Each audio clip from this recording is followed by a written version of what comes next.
เคสบายดีวันนี้เราจะมาเช็คเบิ่งความสื่นของไหมตัวนี้พามาได้ประมาณอาทิตย์กว่าๆนะทุกคนนะสำหรับไหมตัวนี้จะเป็นไหมกระลืมเด้อยามาเช็คความหนาจะอยู่ประมาณ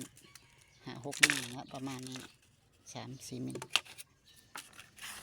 ตัวนี้อันนี้2.5 มิลอันนี้5กะลีเด้อันนี้เราจะมาเช็คทดสอบบ้างนี่จะเป็นเครื่องวัดความชื้นเด้อที่ใส่ขาวๆนะจะบ่ได้ดีปันไดเดี๋ยวมาเช็คแบบว่ามันความชื้นจะเหลือเท่าไร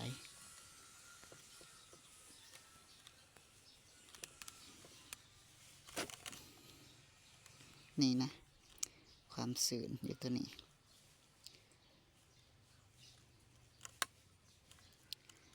ประมาณ 8-9% ความชื้นอันนี้ไหมที่พาเป็นไหมที่พาได้ประมาณ1 อาทิตย์กว่าแล้ว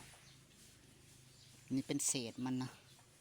เป็นเศษของไหมที่เราจัด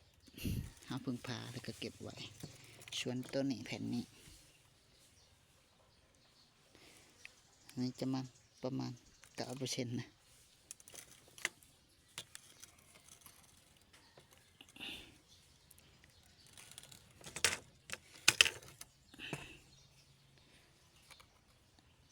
นี่ประมาณก็ถือว่าไหมนี่ค่อนข้างนิ่งเลยได้ทุกคนเด้อสำหรับไหมตัวนี้ที่เราพึ่งพาไหมเนาะแสดงว่าเราจะสามารถเก็บให้ความชื้นมันลดกันก็อาจจะ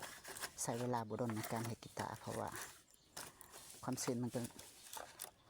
คงทีแล้วนะทุกคนประมาณ8-9%นี่ก็สามารถขึ้นงานได้แล้ว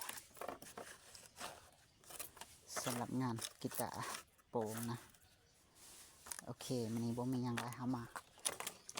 เช็คความชื้นให้เบิ่งเนาะว่าไหมที่เฮาพาไปนั่นมันบ่แม่นไหมสดแต่เป็นไหมแห้งในระดับหนึ่งบ่แม่นไหมสดเป็นไหมที่แห้งในระดับหนึ่งแล้วก็เอาไปเก็บ